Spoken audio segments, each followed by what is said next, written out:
How difficult a decision was it emotionally for you? Because sometimes when you've been through the loss of somebody who you're really close to, in your case, your mum, it's sometimes easy to box it away, isn't it?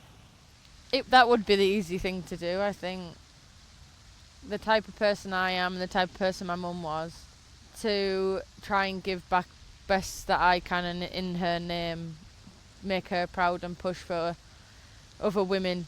She spoke a lot about wanting to raise awareness on it. Obviously, she didn't have enough time to be able to push it out as far as she could have, but I feel very proud and honoured to be able to do that in her name. And she sat and told me, my dad and my brother, she didn't want us to sit and rest on our laurels and be upset. Like, she wanted us to live life and help other people, and hopefully by us putting and me being an ambassador for ovarian cancer, I can help do that. Sadly, your mum's profile fitted into the very sad statistics that surround this gynecological cancer. Has a high, unfortunate mortality rate at this moment in time, and the time span is very short between diagnosis and sometimes people passing away. How difficult was that, do you think, for your mum? Because you know, you alluded to her there, and I was lucky enough to meet her. She was a real force of nature, wasn't she? She was, and there's still so much she wanted to do. And I think, we found out, and I think my mum managed 18 months from that moment, but in that 18 month it was a whirlwind in that time. Like, she'd gone from, being able to try and cure it, have a big operation, that going really successful, and through the Euros, her being on such a high, watching me, feeling a lot better, to then 10 days after the final, finding out it spread further. And I think mentally, she didn't complain once, but I think finding out after, thinking, do you know what, I might have beat this, I think mentally that took a lot out of her. And she did. She fought till her last breath, but it's scary how quickly that disease can take over you, and how little symptoms she had for such a long time.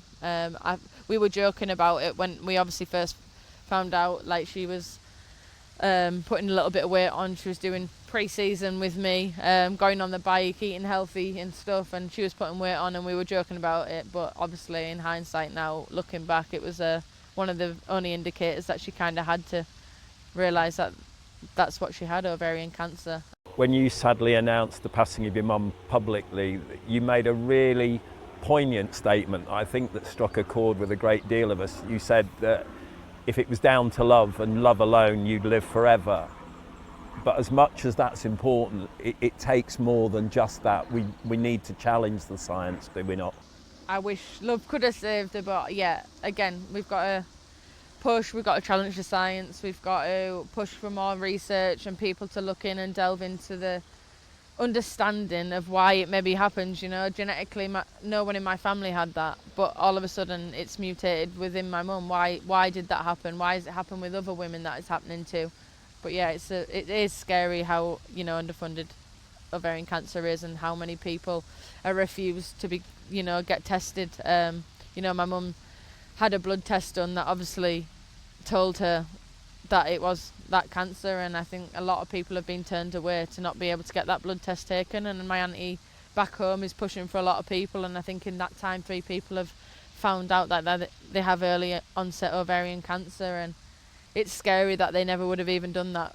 A lot of people have probably had ovarian cancer but not been diagnosed early enough, and with ovarian cancer it can catch up to you quite quickly. So I think it's the seriousness of doctors trying to understand maybe what it looks like a little bit better, and believe in women when they're saying things. I was a little bit older than you when I lost my mum to cancer, but I always think that it doesn't matter if your mum's 109 or 199, it's your mum, isn't it? And that ability for that awful disease to take away that time is quite devastating.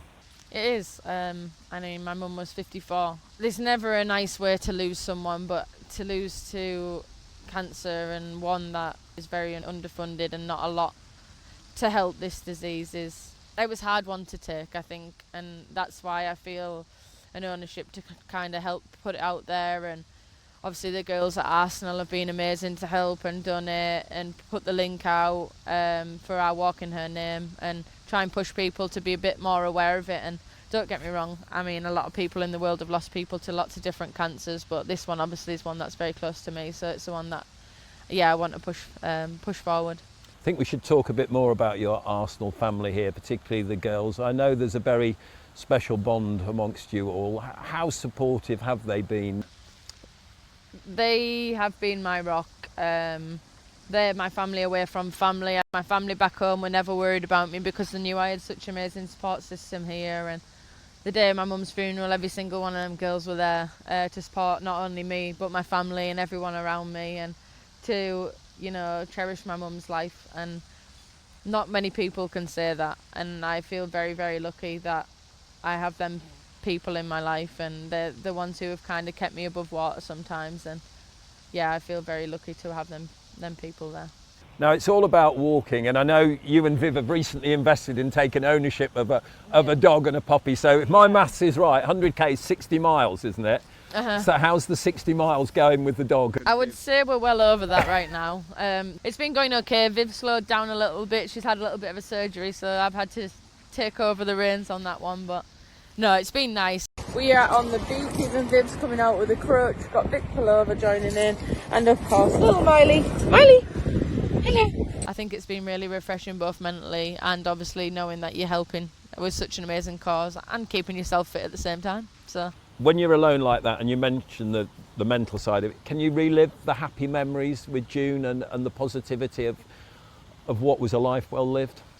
they're what I hold on to. I think my mum always told me not to remember her in the state that she was when she passed away, and I'm very lucky that I've had a lot of good memories with my mum and my dad and my family, and we've had a lot of nice holidays, and I'm very lucky that I've been able to do a lot of different things with my parents, whether it's been different activities, football, caravans, having cheese and crackers with my mum sat in a caravan, anything like that. What was it you used to go to Botham's Cafe? Botham's Botham's Cafe. There's some interesting different cakes from there, but you can only get them in Yorkshire, and they're the good ones. The term mum, or a mum who stays at home, is sometimes something that's very misunderstood. It's such an important role.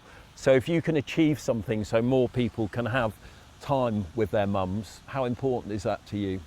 Oh, it's super important, I think.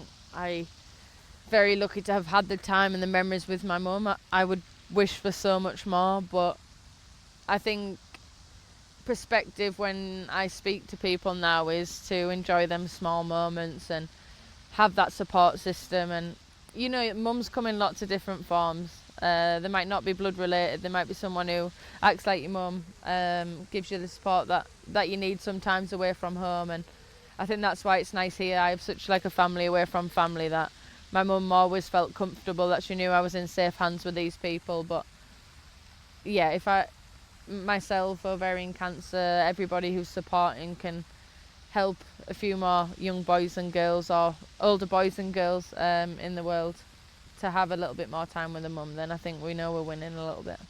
Well, listen, I can't come here and sit and talk to you, and we can't not be filmed doing a few steps, can we? So, are you coming for a little walk with me? Why not? Let's come on, walk. It's your club. You can do what you want. Well, she's the boss here now. How do you fish in here? I don't know, actually. I've never really looked in the lake.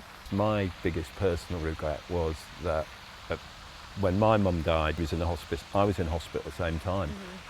And I never got to go and see her. She died, and the next time I saw her, and sometimes I felt I never dealt with that emotion of saying goodbye. So I think that's my sense of that. I feel that relief. Like, I spent a lot of time with her.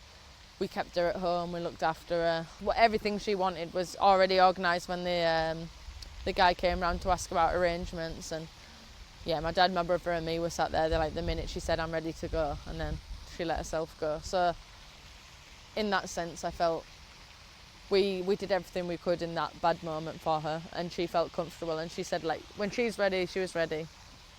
And yeah, I think that was just nice for us to know that we did everything we possibly could. Your mum was so bright, and those beautiful blue eyes, and I think that's what shines through me now as well. Like, my mum was so bright in the hardest moment of her life, so why should I feel bad? Like, even when I did my knee, I'm like, I don't feel bad right now, because ultimately I can come back from this. Yeah. She couldn't. Do you know what I mean? So perspective's a very wonderful thing, I think.